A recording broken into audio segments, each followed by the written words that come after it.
This is Your Own Best Company, a podcast for people who love to work alone.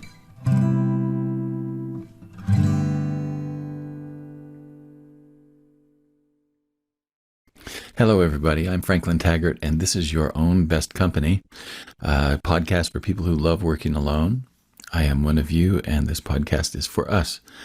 My guest today is someone that I've known for a few months now through the online communities that we're both a part of. Her name is Fran Gallaher, and Fran is a next-level guide, a purveyor of intuition, wonder, and awe. And in her work, she has a company called Really Flourish, LLC. And in her work, she helps people both with her intuitive gifts to find direction, but also helps them to activate and engage with their own intuition. And one of the things that we're going to be talking about today is how people who are like me and love working alone, how we can engage more intentionally with our intuition to get things happening for ourselves. Fran, welcome to the show. Thank you so much, Franklin. I appreciate being here. Is there anything that you'd like to add to that introduction as far as the things that you do, the things that you're interested in? Yeah, thank you. I am calling myself a next level guide and an intuitive coach. I am in the process and have been for many years of identifying myself in ways that people can understand. But the main thing that I do is I shorten the amount of time it takes for someone to have a powerful experience through coaching. In other words, it's not going to take days, weeks, months, years, like so many traditional coaching or therapy relationships often seem to. Mm-hmm. So can you describe how it's different? Well, I receive information for my clients very, very soon after beginning to speak with them. Okay. And by sharing that information with them, they feel seen and recognized and understood, and we can experience rapport very, very quickly. Okay. I've often had people say that one session with me is worth 8 months, or in another case, 2 years of traditional coaching or traditional therapy. Mm-hmm. Can you tell me a little bit about when you discovered that you had this ability? Sure. The very first time that it really stood out was when I was, I think about 17 years old, and I was working at a burger place, and I opened it in the morning, and my boss came in and said, "What did you do last night?" Well, in 4th grade, I had ordered a book about palm reading from the Scholastic Book Club. I don't know if your listeners know. And I tried to learn all about palm reading, and I really wasn't able to. Yeah. So by the time I was 17, I used palm reading as a party trick, because by then I was a skeptic and I thought that I was just hilarious with reading people's palms and making jokes. And I was really a fan of logic and science. So I just thought all that other stuff, I must have compartmentalized it in my own experience, in my own brain. So my boss said, "What did you do last night?" And I said, "I drank too much and I read palms." And he said, "Okay, well, read my palms." And I said, "No, it's a joke. I don't really read palms." He said, No, read my palms." I said, "No, I don't really do that." And he insisted, and he stuck his palms out. I took one look at them, and I said, "You know what? I really don't read palms." And he said, No, you saw something. What did you see?"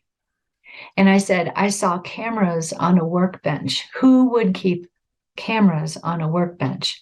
And he went dead white, and he said, "I have a hobby making cameras. I have cameras all over my workbench at home." Oh, wow.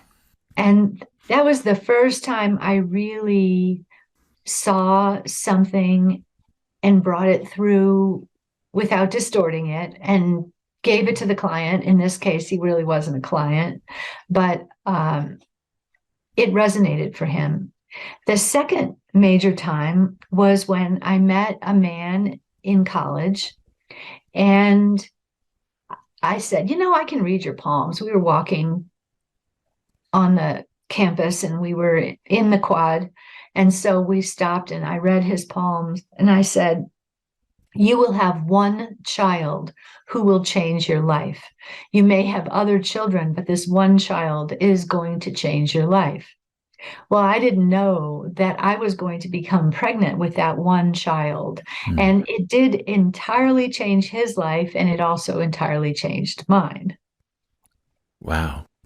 So over time, I became a convert just because I couldn't deny what I was experiencing. Yeah. It just kept happening. Yes. All right.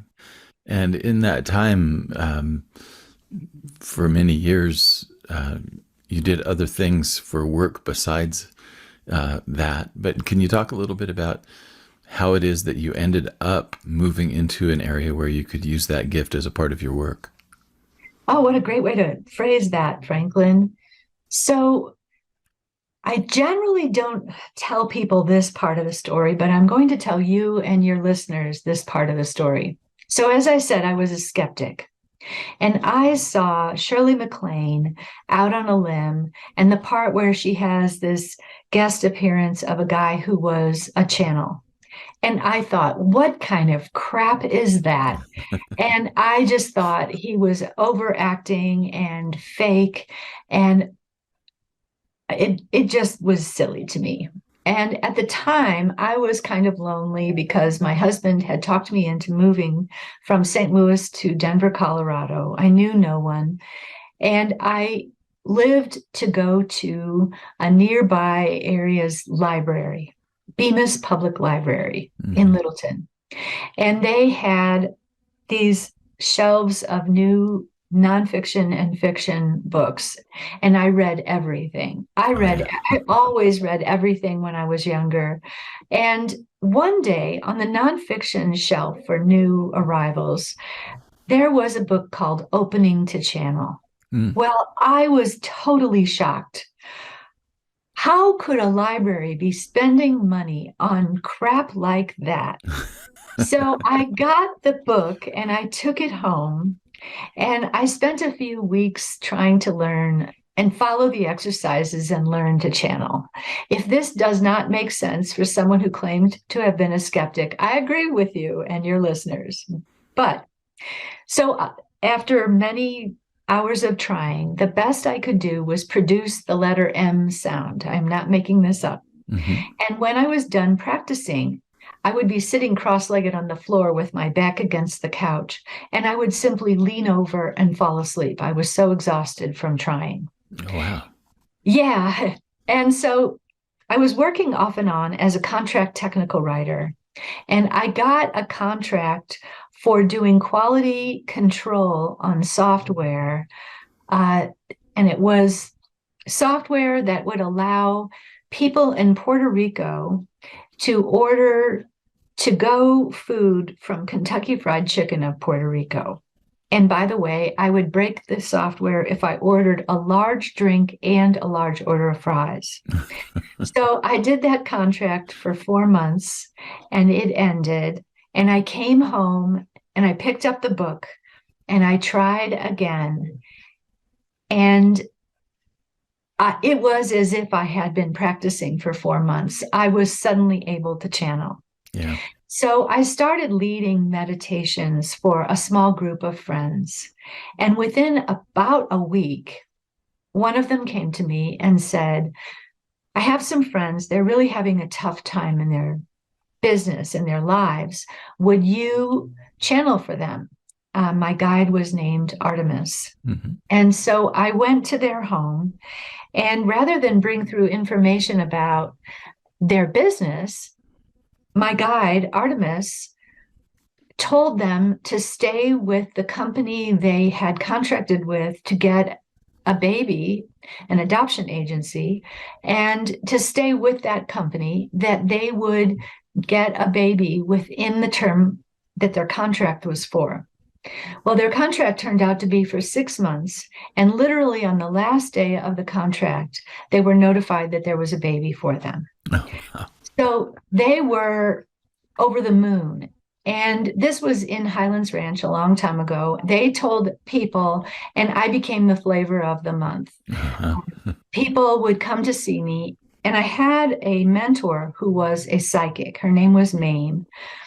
And she started having me read for her, which is what we in this business call it when we're reading energy to get information. Right. And so one day she said, "Honey, you don't need your little man anymore." And I said, "What?" She said, "Honey, you don't need your little man anymore. Your intuition is so strong that you're fine." Yeah. And I stopped channeling. And it turned out that working with this guide had boosted my intuition by quite a bit. Yeah. Now, I ended up deciding that channeling was not something I wanted to do, and I actually don't recommend it. It's a little bit tough on our sense of our own identity. And when I stopped channeling, I still brought through information. And one day I was working with a group of hospital CEOs through the Kaiser Institute. And Lee Kaiser was the head of the Kaiser Institute. And he came up to me afterward and he said, "You are being overshadowed by your guides." And I didn't know what that meant, but he said they stand to one side or the other behind you and they tell you things. And since then, I now experience that. Oh, So wow. I think that is psychologically healthier to experience overshadowing. It's healthier than I think channeling is. Okay. Talk to me a little bit about, like, I've heard from other people who have these types of gifts that at first it was sporadic and sometimes unpredictable, and then it became steadier as they engaged with it and practiced. And very similar to what you've described, where in some cases they were channeling, and then the channeling at some point tapered off, and they were then just speaking. They were able to actually integrate and see all of these things and be able to speak them. Can you talk a little bit about, as you developed that, how did the people that were closest to you respond to that? Well, my oldest son used to introduce me to his friends. He would say, "This is my mom. She smokes crack." And I did not smoke crack, but that was his way of warning his friends that I was just a little bit unusual. Yeah. And then my younger son, when he turned 18, the night before his birthday, I woke up horrified from a dream. And the dream showed him partying in some way and driving and having an accident. And when I woke up, the guides showed me that it could be an accident anywhere from a broken ankle. I can still see his foot on the gas pedal in my mind. Yeah. Anything from a broken ankle to death. And so I'm going to switch to tell the story from his perspective. His perspective is that on his 18th birthday, his mom greeted him and said, "Happy birthday, you're gonna die." Oh, great. Because what I was just shaking and crying and upset. Oh, And my I gosh. came to him and I said, "Happy birthday, and whatever you're planning tonight, don't do it. Yeah. Please not do it." Well, he criticized me and what I said and did, and he changed his plans, and nothing happened. Yeah. So then over the years, I would show up at the right time. I would call him just when he was going to do something that wasn't a good idea. We had a pretty extraordinary relationship for those years, and he was both annoyed and used to benefiting, shall we say. Yeah. Um, One day he called me when I was driving home, and he was in his early 20s, I think, or middle 20s. And he was not then and is not now an especially patient person. So he said, Mom, when are you going to be home? I said, it's going to take about 30 minutes. And Yeah. he said, okay, I'll wait for you. He was at my house, and I was shocked because he would not normally wait for me. And I came home and I came in the living room, and he said, all right, I want you to sit down. And he was pacing, and he said, some people talk about having an angel. I don't know what they're talking about because you're my angel. Yeah. Well, what a sweet thing. It was. And uh, I'm sure it was also difficult having a mom who could see into his plans. Now, Yeah. he did fool me plenty also. I'm not saying I was all seeing or all knowing. I don't know that anyone is, but Yeah. it I received warnings or information. One time I received the message to go get him and take him to the hospital Yeah. out of the blue, and it turned out to be exactly what was needed. So uh, luckily, we don't have that kind of relationship anymore. He takes care of himself now, Yeah. and I'm not his angel. I'm his You're just mom. mom. Yes. Well, Fran, I'm going to shift gears a little bit. I'd like to kind of move into the idea of that you've built a business around this, ability, and not only that, I'm sure that you draw on other experiences as well in your business to offer a very well-rounded kind of perspective. But talk to me a little bit about what have been the biggest. I don't want to say obstacles or challenges, but I'd like to know, like, when you were turning this into your livelihood and into your business, where were the places that it was difficult? Well, one of the things that was difficult was that when I was a contract technical writer, and I mentioned the program in intuition from the Kaiser Institute. It was a high-end program designed to teach physicians and business leaders intuition. Mm-hmm. And one time I literally left a contract technical writing job, uh, not permanently, but I left it to fly to one of the resorts, which was where the program was held. And when I got to the program in intuition and needed to do intuitive coaching, they trained me as a coach. I felt that I was looking at the information I was getting as if through some sort of a box. Yeah. And it was because the logical side that I had developed to do step-by-step users guides was an impediment when I switched literally in one day or within 24 hours to reading using my intuition. It was really a tormented couple of moments. Yeah. And the box then dissolved, and I was able to see as I had normally been able to do. Yeah. So it was really a challenge to go back and forth between the world of tech and the world of intuition. And I remember it was a tormenting moment to decide I needed to leave tech and go into intuition completely. Tell me about that moment. I mean, it's like, I'm sure that there was a lead up to it of quite a while, but like, what was the decisive point for you? Well, as background, I was waking up from a nightmare over and over again of being in a car accident. Mm-hmm.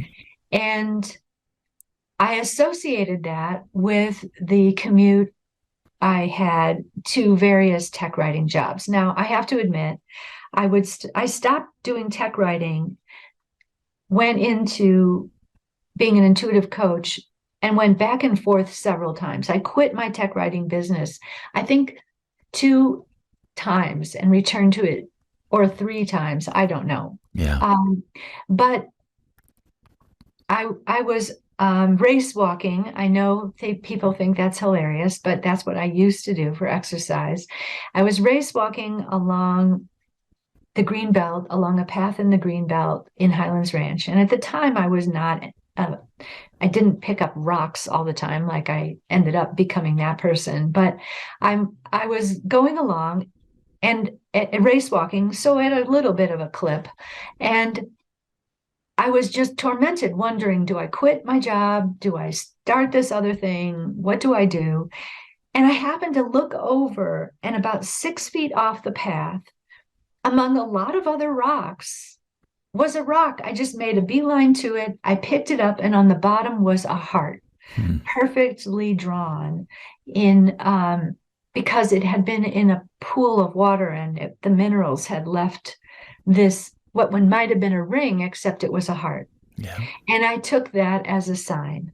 So I quit my job and I got an office. Um, at first, I had an office at home. That didn't work so well. But then I got an outside office and I made it my business. Yeah. How do you market such a thing? Franklin, how do I market such a thing? I have struggled. I have struggled. Yeah. One of the things with the program in intuition was that I was highly intuitive, as I mentioned, but I also was highly logical. Yeah. And because I was from the world of tech, I dressed in a way and I appeared and spoke in a way that participants in the program felt comfortable with me. So many of them chose me as their coach when they graduated from the program. Yeah. So the program and the Kaisers really marketed me themselves. I didn't market myself. So I just received the clients who chose me, and the program acted as a funnel. And I wish I had had business skills. I did not. I did not maintain those connections very well. Believe it or not, I still have one client from the program in intuition. Oh, wow. And that's been, heavens, it could be 20 years now. Oh, wow. Yes. Uh, so I just wish I had learned more. And now I am marketing myself and learning Yeah. how to further market myself. And that's why I'm a guest on your podcast, Frank. Well, I'm hoping that some clientele will emerge for you from this, in Thank you. addition Thank to you. just educating people about these types of things. I would like to talk about that a little bit. Many of the people that I am trying to reach with this podcast are people that I would consider highly sensitive. Most folks who listen and are interested would consider themselves introverted. Most of them are in creative pursuits. They have kind of a natural tendency to be intuitive, but they don't necessarily. I know I can only speak for myself in this case, but I know that my intuitive senses were not encouraged or looked upon favorably by people around me as I was growing up. So I kind of learned to either hide them or to ignore them or to just kind of shove them aside, Right. in favor of reason and logic and all of that. And I can do reason and logic just fine. But pushing that part of me aside, I consider it kind of a wound for myself. Sure. And one of the big things that happened was that I got into my 30s and I couldn't ignore it anymore. I That's just couldn't exactly what ignore it. happened to me just a few years earlier than my 30s. Yes. So the thing that I'm curious about for people who are listening, first of all, I just want to encourage them and say, if you find that you are an incredibly intuitive person and that you find your intuition really trustworthy, I just want I want to say, yes, that is you. That is all yours, and I support you in trusting that. But I'd like to hear from you, Fran, about how people can how people can do something similar to what you've described, where you cultivate that ability, that gift, that that communication. How does that develop, and how can people develop it more intentionally? Well, I think most people are taken by surprise by it, the way I have been. While you were asking the question, I was trying to think of what's the first thing I would say, and there's so many first things. Yeah, right. The first thing I'm going to say right now is that the intuition is not rational. In other words, you are walking down the street and you get the notion to cross to the other side. There is nothing that precedes that. There is no logical sequence that goes from A to B to C or one, two, three that will give you the reason why you need to cross the street. But if you don't cross the street and Wile E. Coyote drops the anvil on you, you're going to then realize that you should have crossed the street. And I don't want people to be in that position. Yeah. I want you to go with it. Whether or not you are validated in the choice of crossing the street, cross the damn street. Yeah. Wear the red tie. Put on the suit when you're not sure whether you should, but you've got this idea that you ought to. Whatever it happens to be, don't take the highway, go the back way, whatever it happens to be. So the first thing is that the intuition is not rational. The second thing is that you will need to develop a feedback loop. So when you feel that you are receiving some kind of an intuitive hit, i.e., something out of the blue that suggests information or action, insight or direction, then notice what happens when you either follow it or don't follow it. Notice the result and let it feed back to you that your intuition was accurate. As you do this, you will develop your intuition. The third thing that I would tell people, what I teach, and I teach these things in my course, Trust Your Gut. Mm-hmm. The third thing is doubt is a hobby, and you can doubt as much as you want. You can have a field day with doubting your intuition. It will get you nowhere.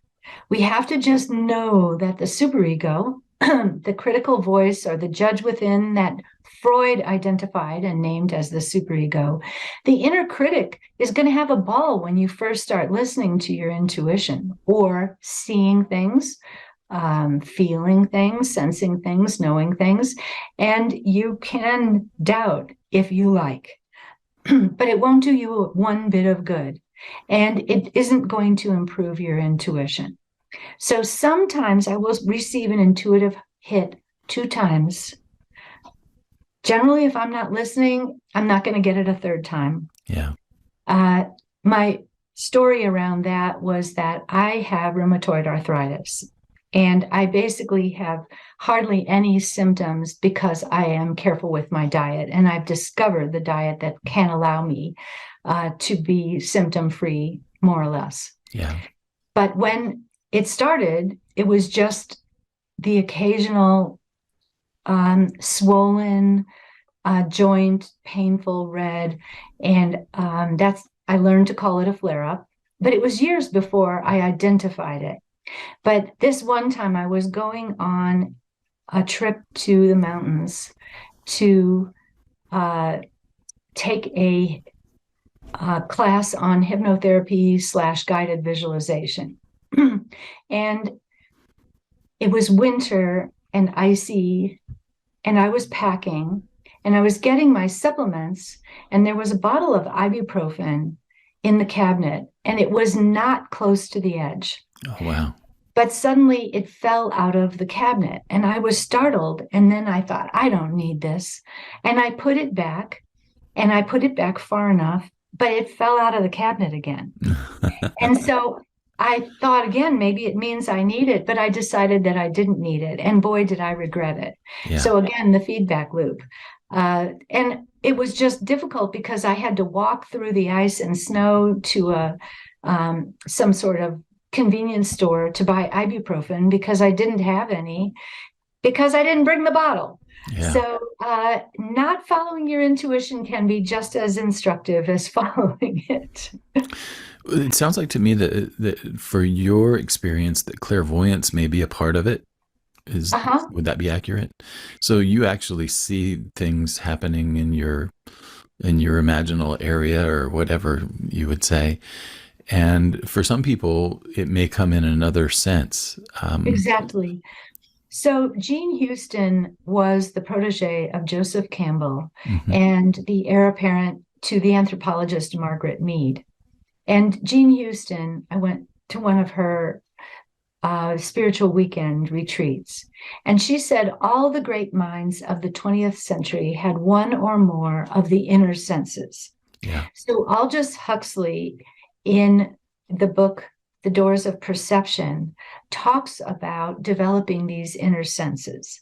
Einstein, for instance, had the gift of inner sight, and he imagined riding a light beam through the universe. And then what he observed, he used mathematics to describe. Yeah. So a lot of people don't understand that Einstein used his imagination, used mathematics to describe what he experienced with his imagination, and then developed the theory of relativity, not Yeah. the other way around. So uh, as you develop your feedback loop and start to notice your intuition, you want to notice how it comes to you. It can come to you through any of the inner senses. We won't know right away which inner senses you have, but it could be inner sight, inner knowing, inner sensing, inner feeling, and they're similar, Yeah. inner taste, inner smell. When I used to work a lot on the phone, I would smell if someone, my client or someone in their world, smoked cigarettes or cannabis, for instance. Yeah. Not that I have anything against it. It was just that that might figure into what I was working with the client. You would pick up on it. Yeah. Exactly. Can you talk a little bit about like for some people, symbolism is very strong in this kind of thing. Uh-huh. Has that ever been your experience as well, where there are potent symbols that appear or potent symbols that come to mind? Yes, I'm so glad you asked that. No one has ever asked me that. And I think it is part of this territory. So, for instance, I worked with someone earlier today, and the guides show me things. I call it that the guides are showing me something. And they showed me my client wearing a harness like a horse might wear to pull a wagon. And my Hmm. client was pulling against the harness, ready to burst the harness. Oh, And wow. I was saying that they needed to receive permission to step into their fuller selves. So, yes, I do think that our brains communicate with metaphor and symbolism on a regular basis.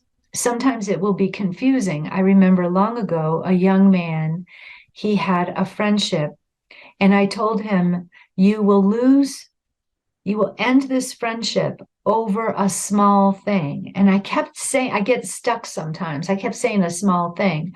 Well, it turned out that his friend, they were out in a park drinking, and his friend produced a handgun Oh my and God. started shooting up signs. And that my client was so horrified that his friend would be so irresponsible that he ended that relationship over a small thing, which was a handgun. Yeah. A small thing, big behavior, right? Yes. So those are some very insightful and helpful things for people to consider and think about. Um, Talk a little bit about how you help people. You mentioned your course, but what are some of the other things that you offer in terms of opportunities and services for people to explore that for themselves? So if you go on vacation and you ask the post office to hold your mail, you won't be able to get your mail. You will have to ask a clerk. The clerk retrieves the mail and brings it to you and gives it to you. I'm that clerk. Yeah. All of us are going to miss messages from our guides, from our soul. We're going to miss information that is right in front of us. Of course, that happens to me in my own life. So when my clients come to me, I can deliver them the messages that they might not be receiving, they might not be able to pick up. The other thing is that I can ask the right questions and help get to the heart of things in a matter of minutes. If I may tell a story illustrating that, Sure. Franklin. Absolutely. When I was in the program in intuition, I was a bit of a darling for the founders, Kevin Kaiser and Lee Kaiser, Lee being the father, Kevin being the son. And Kevin would sometimes arrange a meeting for me with someone who was the head of a large organization, because that was my favorite, to be able to help people who in turn help thousands, if not more, people. Yeah. For instance, I worked with the head of the VA back then. And this man, I really wanted to impress him. Within a moment of meeting him, I was flooded with the taste, the smell, the sight, the knowledge of bazooka bubblegum. Oh, wow. And at the time, I was blonde, more blonde than I am now. And I really didn't want to be talking about bazooka bubblegum with the head of a large healthcare organization. However, I was so flooded with it that when this happens, I won't be able to get past it. So I said to him, why would I be tasting, smelling, seeing, knowing about bazooka bubblegum? And he said, oh, we have bowls of that on the tables for our executive team. And I said, who chose that flavor? Why not double bubble? And he said, he named someone, and I was flooded with the information that that person was cooking up a fraud and embezzlement scheme and was also behaving inappropriately in the workplace, sexually harassing another employee. Yeah. And I told my client to look at the cell phone records, and he would find this to be true, which in fact he did. And he was able to stop that scheme. He was able to find the records of the conversations that were inappropriate and release that person so they could do no more harm. Wow. And that doesn't happen every time. Yeah. Sometimes it's just a calming conversation where we're exploring things, my client and I. But Yeah. when I get information, I bring it through for them. The other thing I do with my clients is that I lead guided visualizations for them so that they can get in touch with their own direct experience. Nobody has to believe what I'm telling them. They Yeah. can have their own experience. Another service I provide is an energy clearing. So when we have relationships, we often take on the energy of other people, especially your introverted audience. Yeah. Many of them are highly sensitive, and one word for that is that they are highly empathic. Yeah. So we can literally feel other people's feelings, and we can literally take on their priorities and their agenda. And we can find ourselves being the best supporter of the people around us and not necessarily having our own priorities and taking our own agenda forward. So I help people get clear about that. I can kind of see, feel, sense, know what they really need to focus on. And I do this energy clearing technique that can make an enormous difference for people. Very cool. So there are a wide variety of things that Fran offers. And tell us, Fran, how people can find you if they're interested in knowing more about you. My website is reallyflourish.com. You can schedule through my website. You can also text me, phone me, or email me.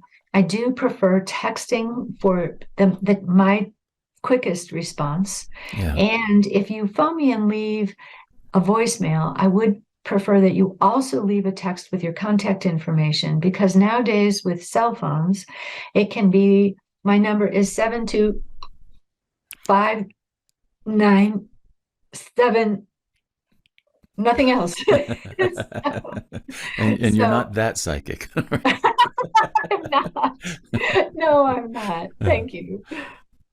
Well, so if you want to get in touch with Fran, reallyflourish.com. And Fran, there's one last question that I have, and that is like, what are the most common misconceptions that people have about intuitive gifts? That they are woo woo, and it's fine for somebody else, but that's not my thing. That's great, but please, let's all avoid the anvil being dropped by Wile E. Coyote, you know? Yeah. We can all use that. Yeah. If you're getting a hit to cross the street, cross the street. Right? Yes, exactly. Thank you. um, what about, I'm just very curious, like,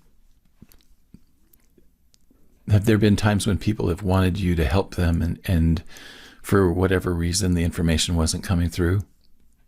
Yes, there is a message that I can come across that is not all the information is in yet. Yeah. The other thing is that when I was working strictly as an intuitive reader and not as a coach, because the program in intuition from the Kaiser Institute, as I mentioned, they made me a coach. I loved that format because I could ask questions, and intuition and intuitive insight could become part of a conversation as Yeah. opposed to me just being like a performing monkey. Yeah. But back when I worked as an intuitive reader, sometimes people's intention for the information was actually malevolent, Yeah. full of malintent, or they had life and death situations that they were bringing to me. And that was a horrific amount of responsibility for me. Yeah.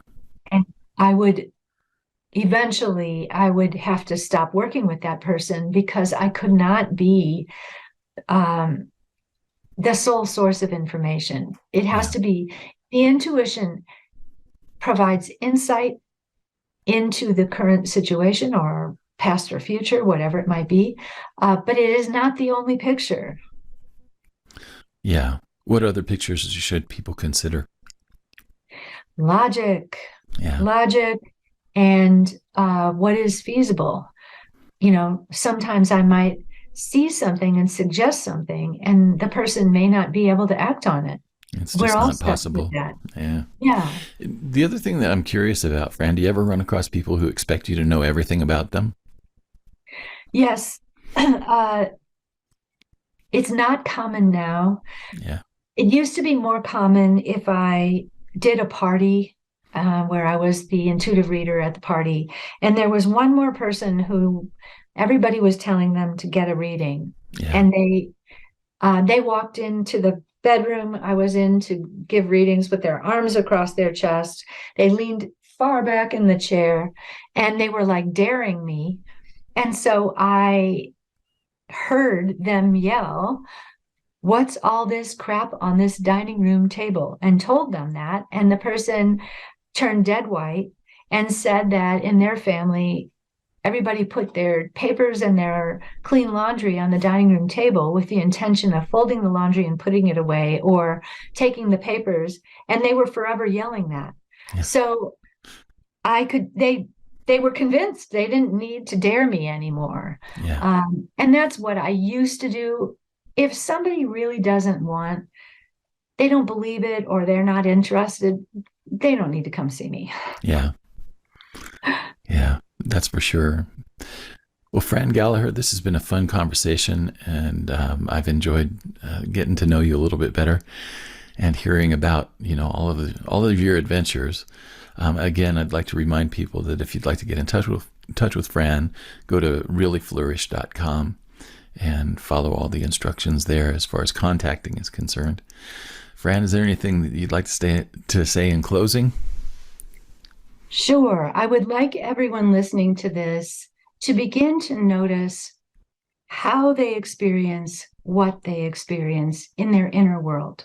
That will help them discover what inner senses they have, and therefore they can then develop that sense or those senses. Excellent. That's a great place to end. Thank you again, Fran. Thank you, Franklin, and thank you to your audience. I appreciate anyone who has listened to this. Thanks for listening to Your Own Best Company. If you enjoyed the show, would you do me a favor and subscribe on YouTube, Spotify, Apple Podcasts, or your favorite podcast host? If you really love it, leave me a review or share it with your circles. If you feel like your career is reaching a dead end, or you're feeling a deep sense of dissatisfaction in your work right now, I help people discover their gifts and then find or create new opportunities that are the best fit for their talent, experience, and lifestyle. Email me at coaching@franklintaggart.com for more information. I also help people start, finish, and launch creative projects, and I offer an ongoing marketing mastermind for solopreneurs and freelancers. More information on these programs and services can be found at franklintaggart.com. Thanks again for spending this time with me.